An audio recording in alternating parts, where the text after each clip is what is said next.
Hola amigos, ¿cómo están? Bienvenidos a nuestro podcast 100% gráficos. Hoy día tenemos un invitado de lujo, es José Baudet, quien tiene una trayectoria gráfica impecable. Vamos a conversar con él de distintos temas de su carrera, así que vamos allá.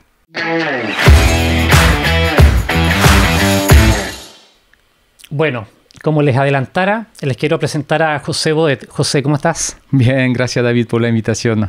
Qué bueno. Muchas gracias. ¿Te costó llegar? Tú estás viviendo actualmente en región. Sí, pues la pandemia nos llevó a cambiar de domicilio. Me establecí con mi familia en Caburga, un sitio privilegiado, de verdad, el sur, donde todos quieren pasar sus vacaciones. Allá vivimos desde el 2020 y vengo a Santiago casi semanalmente, te diría yo. Así que de mucho viaje, pero mi vida ha sido de viaje. Qué rico. Cuéntame, José, ¿cómo partió todo? Tú tienes una trayectoria de unos 38 años, ¿no? Aprox, sí, y contando. Sí. Y contando. ¿Cómo partió todo? Te diría yo que como a los 14, 15 años en Francia, en el colegio tratan de incentivarte a que elijas por lo menos una preferencia, una orientación, ¿viste? Sin saber muy bien en qué uno va a trabajar, pero se me presentó en esta oportunidad y entonces se me vino esta pregunta. ¿Qué voy a hacer yo más grande después? ¿Qué voy a estudiar? ¿En qué me voy a especializar? Eso, perdón, en lo que viene siendo la media acá en Chile. La enseñanza media. Ok. Sí. Entonces empecé a visitar empresas ahí hice práctica, pasé muchas de mis vacaciones escolares haciendo como práctica en empresas. Igual sabía que lo mío tenía que ver con la gráfica, que en este momento no sabía que se llama gráfica, que existía un sector, una industria y todo esto, pero sentía que iba por ahí. Y para resumir, encontré así como lo mío era la publicidad. Lo viste a una edad temprana. Y te diría yo que tuve esta tremenda suerte de encontrar mi vocación, mi pasión, que no duró tanto, la verdad. ¿Se anduvo desinflando después? Sí. Pero bueno, eso estudié y empecé a trabajar, me ha ido súper bien y mi tema es que yo tenía una meta, ¿viste? Como uno se pone meta, voy a subir el Mont Blanc o aquí será la Concagua, lo más cerca. Tal vez de aquí a 10 años más o 15 años más. Y el asunto que en mi caso, te diría yo que en el espacio de 3 años había llegado arriba y fue a la vez una satisfacción, pero también una frustración porque no tenía otra meta. Había topado el techo. Era mi meta y no tenía otra. Entonces ahí empieza uno como súper joven decir, ¿y qué va a hacer? ¿Qué voy a hacer? Y como me gustaba igual la publicidad, el tema de las agencias, era años, te digo, mitad, 87, 88, ¿ok? Hace ya como bastante años de esto. Era el apogeo, la publicidad, pagaban bien, lo pasabas bien, como estar en un estudio con músicos, ¿viste? La vida, rock and roll. Y ahí empecé a independizarme. Dije, ya como llegué donde quería llegar, que era una muy grande agencia con Jacques Seguela, que era mi gurú, mi ídolo, y trabajé con él. Entonces, como que me independicé prestando servicio a las agencias. ¿Y en qué momento aparece Chile dentro del escenario? ¡Wow! Te diría yo que cuando conocí a lo que iba a ser mi primera señora, año 92, 91, 92... Sí, porque cumplí 25 años y me pegué un viaje ahí, crucé todo Canadá, ¿viste? Un mes, me fui solo y había vendido mi primera empresa. Yo tenía esta empresa que ahí todo partió con el digital, con Apple, con Adobe, en 88, 89. Y en 91 vendo la empresa, vendo mi participación por lo menos. Conozco a lo que iba a ser mi primera señora y... ya empezamos a salir juntos, vivimos juntos, nace nuestra primera hija, así de sorpresa, no planificado. Y digo, no, ya tenía mi segunda empresa, ¿okay? Más grande, más responsabilidad.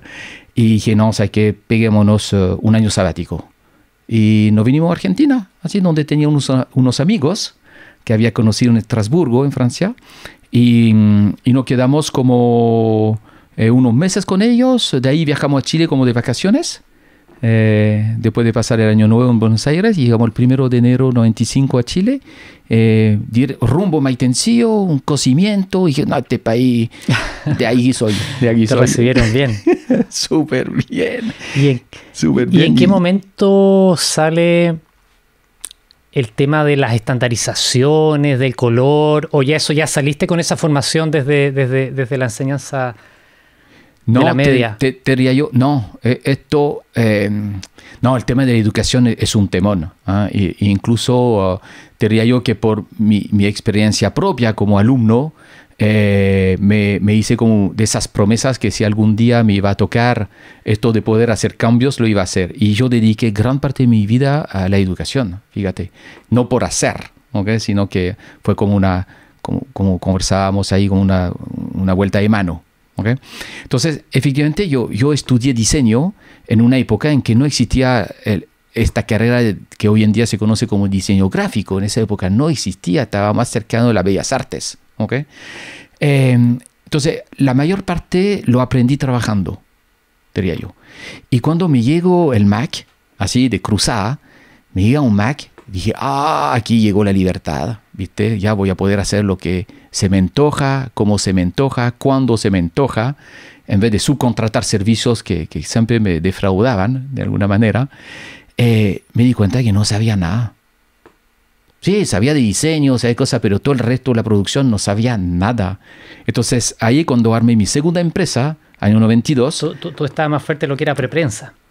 No, sí, no existía la preprensa. En esa época se hablaba de fotocomposición de texto y de fotomecánica, que era la parte color, imágenes y todo esto. Eran dos profesiones distintas, empresas distintas que no dialogaban una con la otra. Y uno estaba entre medio, otra como jefe de orquesta, ¿viste? Tratando de que toquen la música relativamente bien. Era atroz. No, de verdad, de momentos, pero de noche a corregir cosas. Tú fuiste beta tester de lo que hoy día conocemos como Photoshop 1.0, que en esos años tenía otro nombre. Sí, o sea, no tenía nombre, la verdad. No tenía nombre. O si tenía uno, no lo conozco. Yo me metí en un ¿Cómo Mac. llegaste a ser beta tester? Una herramienta que hoy día es un ícono en el diseño. Mira, yo trabajaba y la verdad que era trabajólico. Yo creo que sigo siendo trabajólico, un poco menos, pero era trabajólico y pasaba noche entera en terminar trabajos y porque no tenía la agilidad, porque subcontrataba muchas cosas, porque así funcionaba. Nadie se discutía esto. Así funcionaba la cosa. Entonces era una fatalidad. Y un día en un cumpleaños me encuentro con un guatón ingeniero, Pierre se llama, que trabajaba en el Motorola. Tenía una fábrica de componentes ahí en el norte-este de Francia. Y me dijo, no, pero tú aquí deberías comprarte un Mac. Y yo los Mac era para, no sé, los computines, los programadores. Y yo era artista, ¿viste? No era para mí. Además que el ratón en esa época era como más parecido a un ladrillo. Entonces, ¿qué voy a hacer con esto? No puedo dibujar con esta cosa. Yo, con un ladrillo no dibuja. ¿Okay? Insistió. Incluso al final nos hicimos amigos. Y me dijo, no, te voy a presentar un tipo también. Estudio diseño, trabaja en publicidad o trabajaba. Ahora trabaja por un vendedor de Apple. Me presento lo que se podía hacer. Y dije, perfecto, dame uno. ¿Okay? En ese tiempo ya haber sido caro. No, muy caro, pero valía la pena. La libertad, la verdad que valía la pena. La libertad que te otorgaba la herramienta, aunque era muy incipiente, era más pena que gloria. Los primeros inicios de haber sido superior en términos de performance, ¿no? Sí, pero 88 diría yo. 88, una pantalla de 13 pulgadas en color. Un equipo que, bueno, hoy en día son vintage, ¿viste? Son piezas de colección. Pero te permitía hacer cosas increíbles. No, de verdad, te permitía hacer cosas increíbles. Entonces, este Pierre, que trabajaba en este distribuidor, decía, no, José, tú tienes que, mira, vamos a hacer un evento, una puerta abierta, vamos a invitar clientes, queremos que tú muestres lo que se puede hacer con esa máquina, porque en esa época todos veían el Mac como un juguete. No, esta cosa no es profesional. Si mira, si yo... Claro, no era conocido. No, si un juguete, ¿viste? Un Nintendo. Y entonces me invitaban a presentar cosas que yo hacía para abrir las puertas, digamos, a este mundo gráfico. Y de ahí escalando, de ellos me hicieron contacto con Apple en Francia, y Apple me hizo el contacto con Adobe en Francia, y un día recibí un sobre con 1 o 2 disquetes. Uno era del programa Photoshop y otro era un par de fotos de juguete que no se podía hacer nada muy bien con él. Y te diría yo que Adobe no tenía ni idea. ¿Disquete de qué capacidad? Bueno, 700 kilos. 700 kilos. Sí, algo así. Imagínate, fotos de 700 kilos. Y la foto que estaban en esos disquetes eran minúsculos, la verdad. Entonces, no sé, Adobe no tenía ni idea para qué podía servir este programa. Entonces, esto de beta tester no era así de formal. Era como, oye, ¿sabes qué? Tú que trabajas en la gráfica, que eres medio digital, dinos si esto te sirve. Era eso. La pregunta era esto. ¿Te sirve o no te sirve? Entonces, en esta época yo tenía un pequeño escáner Agfa que era de plomo, una cosa de blanco y negro, y eso era el único que tenía yo para ingresar imágenes al computador. Y en esa época no existía programa tipo Photoshop, sino que era driver de escáner. Entonces, el que te vendía el escáner tenía el programa. Y el programa era como para digitalizar una foto o más bien algo de línea, ¿okay? Un logo, por ejemplo, y tú podías hacer un crop y eso. ¿Y Photoshop? No, si Photoshop... el desarrollo que vemos ahora vino mucho después. O sea, te permite abrir la imagen y la podías girar, la podías escalar, reducir. Ediciones ultra básicas. Ah, no, sí, y además manejaba imagen en color. Entonces dije, no, esta cosa es alucinante. Ahora no sé muy bien qué puedo hacer porque no tengo escáner en color, no sé quién tiene un escáner en color. Entonces empecé a hacer pregunta a Adobe, oye, pero conéctenme con gente que me pueden abastecer de fotos, ¿ok? Porque no tengo con qué jugar. Y después no podía sacar nada. Lo que yo hacía, limitado por todos lados. Quedaba en el computador y no podía sacar nada. Y dije, y no sé, denme contacto para aprender un poco más, porque para mí se me abrió un mundo, pero muchas preguntas. Se me abrieron muchas preguntas, me voló la cabeza. Y después vamos a volver a Photoshop. Pero, José, ¿tú de qué tamaño es el mercado gráfico en términos mundiales? Para que la gente pueda entender cuánto pesa. Mira, yo, a nivel mundial es más que la industria automotriz. Vaya de ponerle un número, porque a la gente le cuesta poner un número. Si yo te hablo de 3.000 millones o 3 billones. 3.000 billones. Es como... Sí, cuesta es un número grande que cuesta como aterrizar. Pero si te digo, no, sí, mira, es más grande que la industria automotriz, es 16 veces la industria de la música, te posiciona un poco. ¿Okay? Ahora la gráfica es cada vez más amplia y cada vez más mutando. ¿Viste? No es la gráfica de cuando empecé, obviamente. Ya no es lo mismo. Dentro de todas las categorías de la gráfica, ¿cuánto pesa más o menos lo análogo versus lo digital? ¿Tienes una idea? Bueno, el digital va creciendo harto, diría yo, pero yo me atrevo a decir que más del 80% de la producción mundial sigue siendo análoga. Porque tú tienes grandes tecnologías, empezando con el offset. Ahora, el offset es la tecnología que tiene un poco más de 100 años, que permitió imprimir periódicos, libros, catálogos, revistas, y todo lo que es hoy en día el packaging, cajas. Todo lo que tú compras que está en una caja, eso se imprime en offset. Etiquetas, todo lo que es... mucha etiqueta de volumen como, no sé, Concha y Toro, Casidro del Diablo, todo eso de offset. Los grandes volúmenes son offset, ¿ok? Y si no es offset, es flexo. Entonces la flexografía es un modo de impresión como en relieve, ¿ok? Con una forma que es flexible, de ahí flexografía, que la matriz es flexible. Y cuando a mí me gusta, por ejemplo, llevar gente que estoy introduciendo al mundo de la gráfica, lo llevo a un supermercado. Por ahí está. Claro, está muy gráfico. Aquí está. Entonces, este offset, este flexo, y tú ves y no hay nada digital. Ahora, ¿qué ves en digital en los supermercados? Los colgantes, la promoción, lo POP, ¿viste? Todo lo que es publicidad en el lugar de venta, eso es digital. Pero los grandes volúmenes siguen siendo análogos, pero con una proyección a futuro del digital que es muy grande, porque claro, cuando tú tienes poca participación, tu crecimiento puede ser muy elevado en tema porcentual, pero el volumen sigue siendo pequeño. ¿Viste? Bueno, tú hoy día trabajas en Antalis, que es una empresa, una multinacional, entiendo que francesa, japonesa, ¿no? Sí, Antalis es un grupo mundial que tiene presencia en 40 países, en todos los continentes con excepción de Estados Unidos, que es ya un proyecto que se viene para este y el próximo año. Fuimos comprados antes de la pandemia por un grupo japonés que, como cotizábamos en la bolsa, finalmente los japoneses vieron el valor de la acción y cuando fue un valor interesante compraron todo. ¿Okay? Y hoy en día somos parte del grupo KPP. ¿Y desde hace cuánto estás en Antalis? Yo llevo 8 años, casi 9. ¿Te ha tocado entonces ver esta mutación desde pandemia, caída de los grandes tirajes? ¿Cómo se han podido adaptar? Sí. Te diría yo que la pandemia definitivamente marcó un antes y un después. Definitivamente, en todo orden de cosas. Ahora, hay muchos, te diría yo que hay muchos profesionales de la gráfica que aún le cuestan asumir este cambio, como que le oponen resistencia, pero el cambio es una realidad. Entonces, ¿qué cambio? Te diría yo, primero, ¿qué tipo de producto imprime uno? Porque claro, con la pandemia todo se congeló y todo lo que conocemos nosotros como público comercial se cayó. O sea, ¿para qué iba a hacer yo una promoción impresa si toda la gente estaba en la casa? No había ni siquiera como mandarle esto por correo. ¿Okay? Entonces, mucho de esto aceleró la transformación digital, vamos a decirlo así.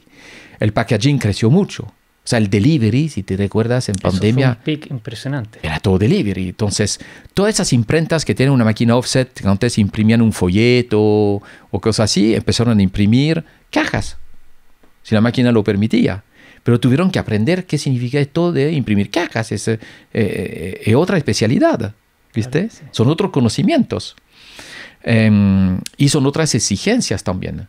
Porque si tiene que ver con algo alimenticio, entonces ya no puede imprimir con los mismos insumos, con la misma materialidad, con los mismos procesos. ¿Y lo mismo pasa con las editoriales? Ahora, las editoriales, te diría yo que en pandemia algo curioso es que todos, o casi todos, se fueron al packaging. Era como lo natural, ¿ok? Pero después se reveló que el libro no era un mal negocio, fíjate. Y ¿Cuál es la magia que tienen los libros que perduran pese a las mutaciones generales? Pues el libro impreso, te diría yo que ha crecido casi en todos los países a nivel mundial, ¿ok? Y más en tiempo de pandemia, yo creo por varios motivos. Uno, la gente necesitaba como desconectarse. Era demasiado digital, o sea, era demasiada pantalla, imagínate, era todo digital. O sea, todas las reuniones... Hasta con los ebooks, computadores, todo. Todas las reuniones por videoconferencia, ¿no es cierto? Cual sea la plataforma, da lo mismo, pero era mediante pantalla, ya no había reuniones presenciales. Entonces, yo creo que por sobresaturación de digital, la gente necesitaba desconectarse. Entonces, hay dos cosas que crecieron. Las actividades manuales.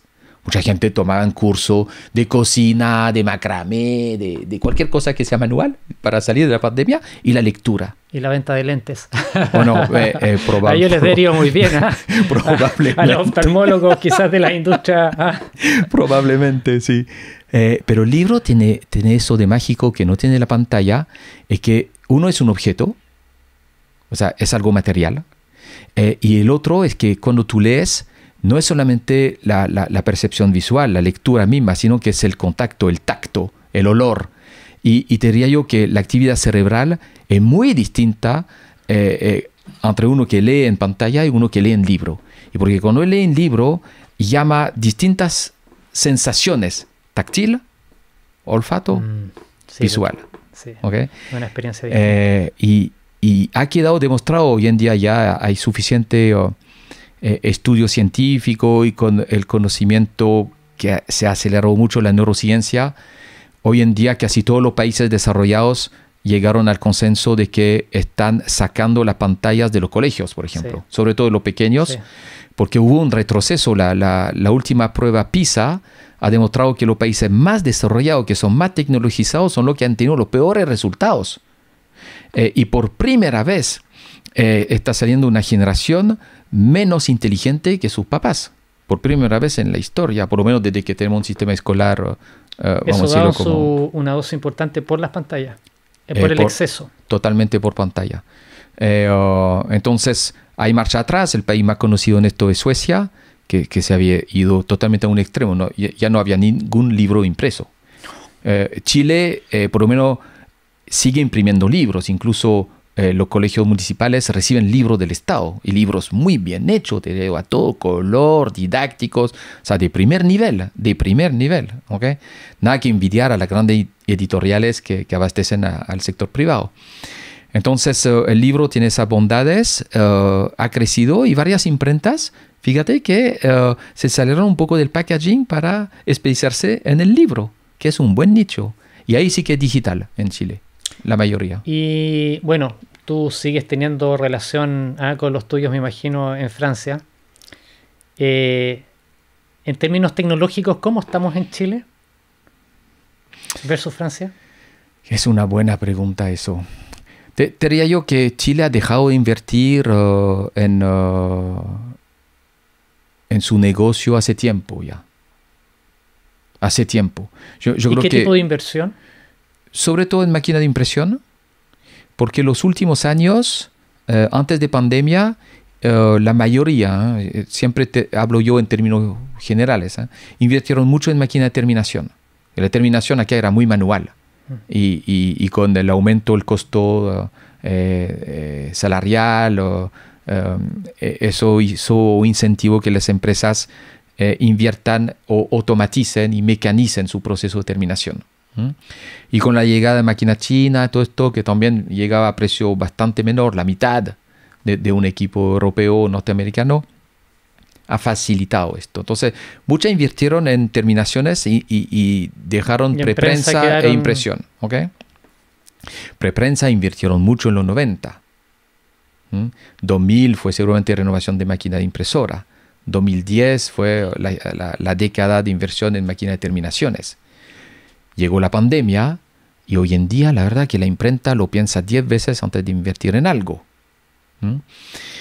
Y está el digital. Por ejemplo, la última Drupa, que fue el año pasado, en mayo-junio, tú veías el desarrollo digital de marcas que no eran conocidas en el sector gráfico, ¿viste? En el sector gráfico tú tienes básicamente los alemanes y los japoneses. Tú tienes Heidelberg, KBA, Roland, tú tienes un Komori, Ryobi, son marcas enormes, pesadas.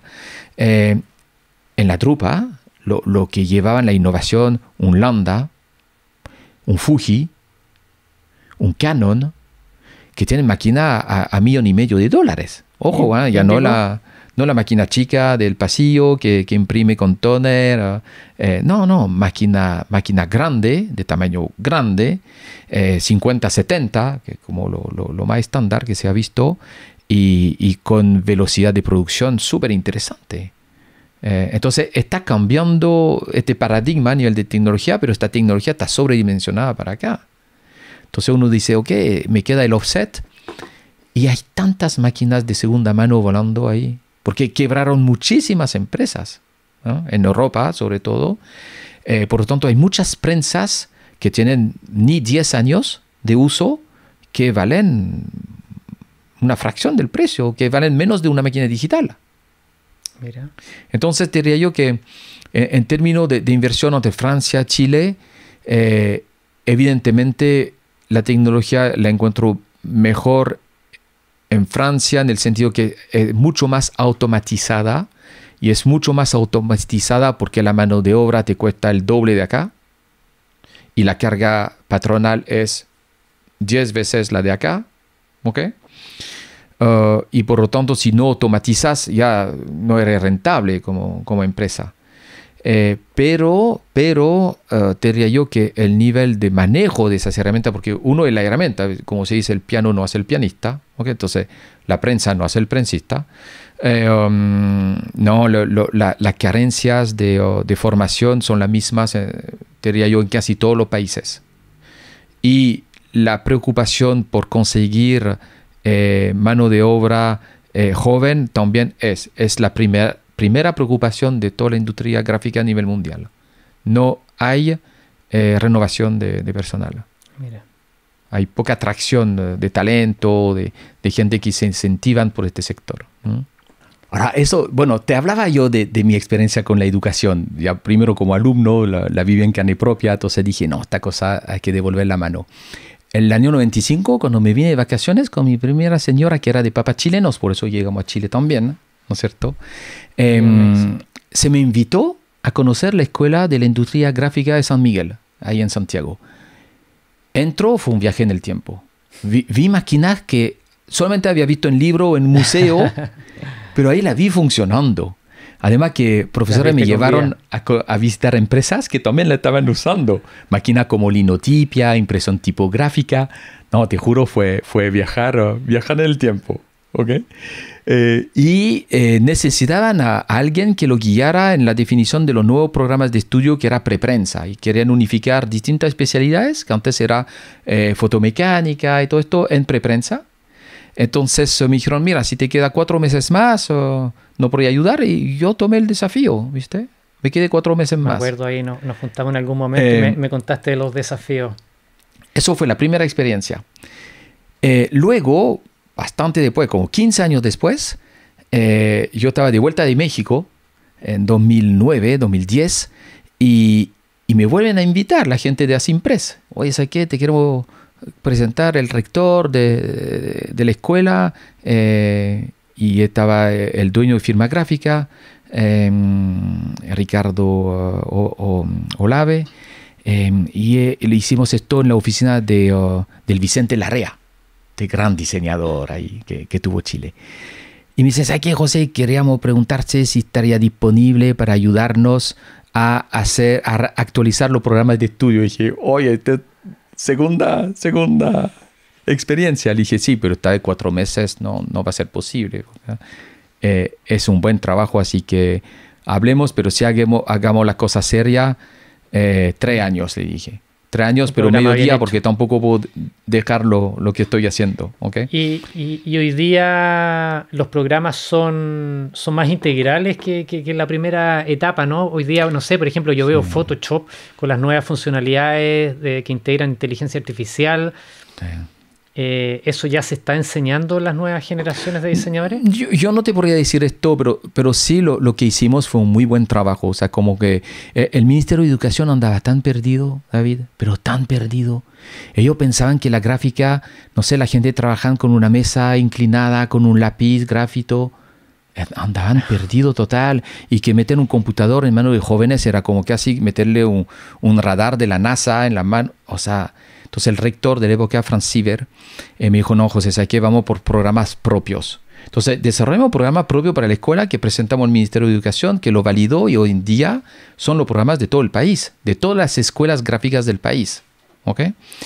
Y te diría yo que en la escuela se genera una dinámica tan buena que hoy en día es otra escuela. Da mucho gusto ir a verla, ir a visitarla y ver la cantidad de tecnología que integraron con mucha cooperación con el apoyo privado, con las marcas, sí, lo he visto. Muchos proveedores, Antalis y muchos otros más también. Yo había empezado este producto con Canon, por ejemplo. Sí, me acuerdo de lo visto. Entonces, como que Canon fue el punto de partida y incentivó a que otros también digan, oye, pero tenemos que apoyar esta escuela. Claro, ¿no? Y se aminoran en el fondo la brecha cuando ellos después salen a trabajar, que se encuentran con un mercado ultra tecnologizado, y no tienen que empezar a hacer una curva de aprendizaje como una segunda universidad necesaria para poder trabajar. Absolutamente. Entonces, yo estaba así con el 2º año de asesoría para la escuela, íbamos todo bien, y me dicen, no sé qué, José, te queremos pedir otro favor, ¿no puedes ayudar a recuperar el CFT en Graph? Entonces, el CFT en Graph, una iniciativa genial que se hizo porque los alumnos llegan hasta 4º medio, ¿okay? Con una formación gráfica como generalista, que eran esos programas antiguos de preprensa, impresión. Entonces, generalista. Y luego podían estudiar 2 años y medio más como técnico de nivel superior en el CFT en Graph para tener una especialidad. Muy buena la idea, muy buena, necesaria, y no había otra opción en Chile además. ¿Okay? Pero no partió bien. Entonces había necesidad como de recuperar el CFT tanto en lo económico, que ahí trabajé con un joven súper talentoso, José Manuel Jaramillo, muy talentoso, y también había que revisar la parte académica, porque también había un desfase con lo que estaban las empresas. Ahora, gracias a que el directorio lo formaba empresarios. Había quórum para los cambios. Sí, y el presidente era Carlos Aguirre, que falleció la semana pasada, antepasada, y que fue un líder, pero buenísimo de esa iniciativa. Entonces, remontamos el CFT, estábamos con la OTEC, ok, recuperamos la OTEC, no querían cerrar el Consejo Nacional de Educación, ya validamos el proyecto educacional, entonces dejamos como luz verde, fue muy cansador. Ahí entregué mi cargo, mi colega que era el director ejecutivo también entregó su cargo, contratamos un nuevo equipo para que siguiera para adelante. ¿Okay? Pero fue una buena experiencia. Lamentablemente el CFT cerró. Ese es un poco el problema que pasa con la educación acá. Cuando el Consejo Nacional de Educación, que como tu tutor, los primeros años te da libertad, te da la autonomía, como se llama, después ahí la gente se disparan y empiezan a hacer cualquier cosa. Claro, que no tiene sentido. Eso es, porque ya no tienen el chaperón ahí, no tienen el tutor, el papá que dice, no, pero eso no, eso sí. Entonces se empezó a desvirtuar lo que habíamos trabajado y el consejo en una auditoría fue bastante severo el veredicto. Dijo, no, se pronuncia el proceso de cierre, así que no tienen derecho a matricular nuevos alumnos y tienen que terminar lo que empezó. Así que terminó, pero la escuela va como avión y eso de verdad da mucho gusto, mucho gusto. Qué bien.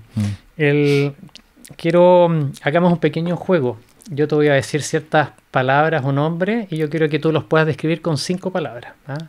Pueden ser 2, pueden ser 6, pero tiene que ser vamos a tratar. Breve. ¿Ya? Apple. El Gutenberg del siglo XX. Adobe. Adobe. Talentos que no supieron aprovechar en Xerox. Academia Mac. El proyecto más increíble y hermoso de mi vida. También estuve ahí presente. Muy power. Antalis. Gracias todo lo que tengo hoy y por el crecimiento profesional. Imagex. Imagex. Gran universidad gráfica. O la Universidad Gráfica de Chile. Precursores también en Chile, ¿no? Sí. Ingraph. Dimos lo mejor que pudimos. Asimpress. Un gremio que necesita un nuevo impulso.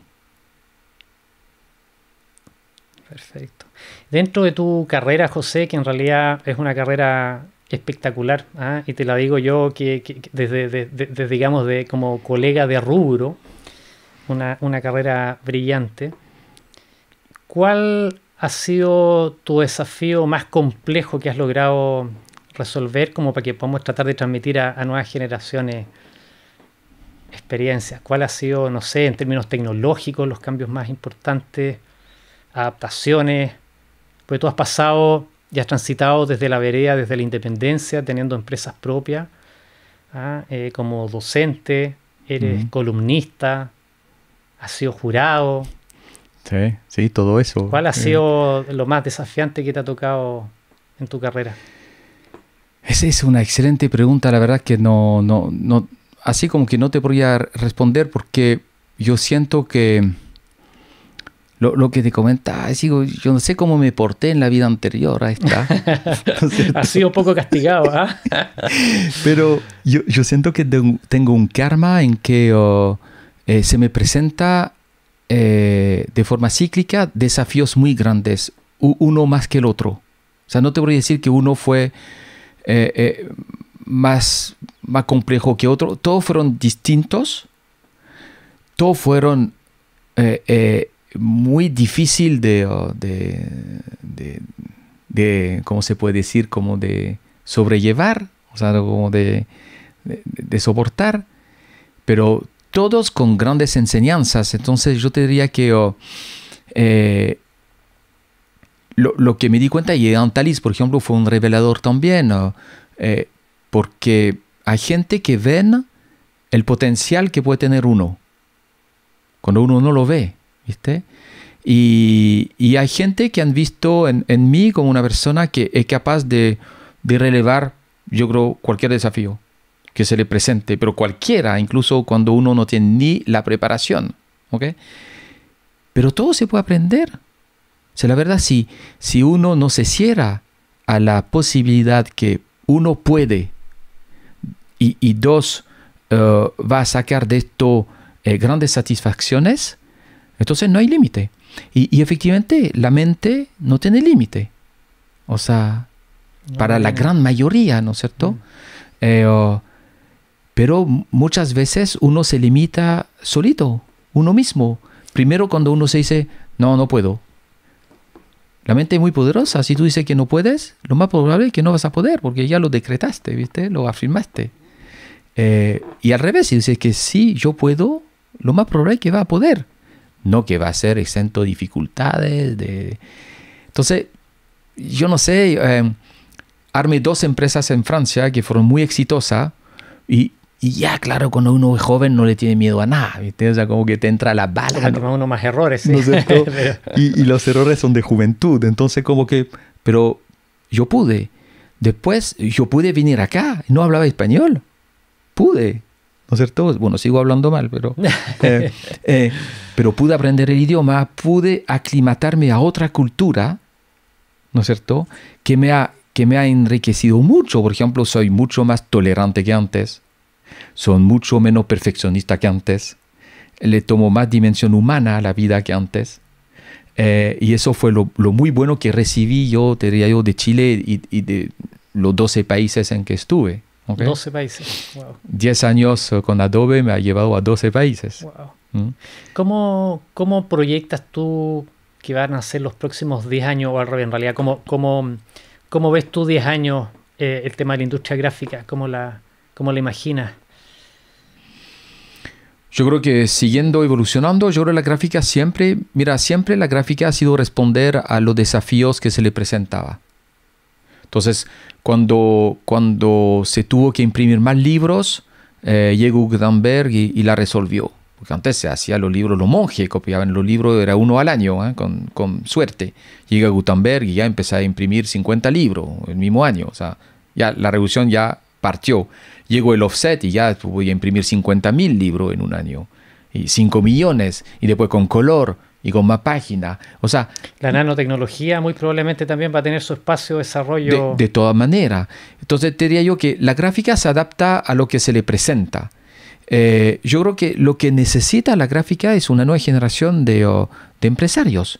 Que uno lo ve, por ejemplo, hay varios empresarios que tienen hijo o hija que retoman el negocio, y ya tú ves que cuando los hijos retoman el negocio ya pasa a ser otro negocio.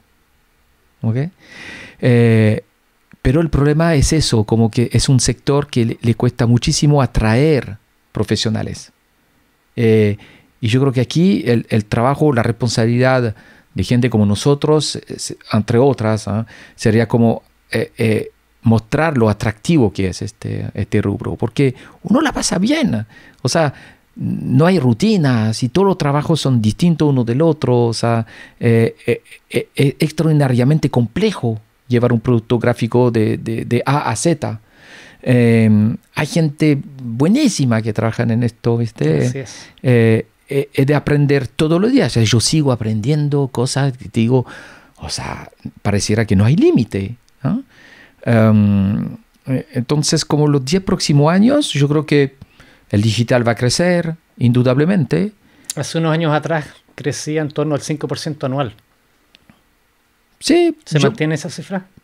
Yo creo que hay una estagnación. El asunto es que el paso en Chile, si queremos hablar de máquina de producción, ¿no es cierto? O sea, cosas que pueden empezar a comerle parte del mercado del offset y la flexografía, son máquinas de $1,5 millones para arriba. Y de momento las marcas no te aceptan vender e instalar acá. Consideran que aún no están como lo mínimo, vamos a decirlo, no sé, una energía eléctrica estable, ¿ok? Requerimiento técnico, profesionales y todo esto. Entonces, yo creo que en ese sentido va a ser tal vez un debut más tardío que uno quisiera, pero va a llegar. O sea, que va a llegar y tal vez en 5 años habrá máquinas de 500,000 que hagan lo mismo, qué sé yo. Pero digital va a crecer de todas maneras, pero va a ser inkjet. O sea, no va a ser toner. No, es inyección de tinta, single pass. Y muy probablemente con nanotecnología. Sí, lo de Landa, que bueno, habría que preguntarle a ellos cuáles son las próximas estrategias para equipos más chiquititos. Sí, yo creo que Landa, bueno, es un ingeniero extraordinario el Benny Landa, o sea, y su tema es la tinta, o sea, su expertise es la tinta, pero él entendió algunas cosas que son clave.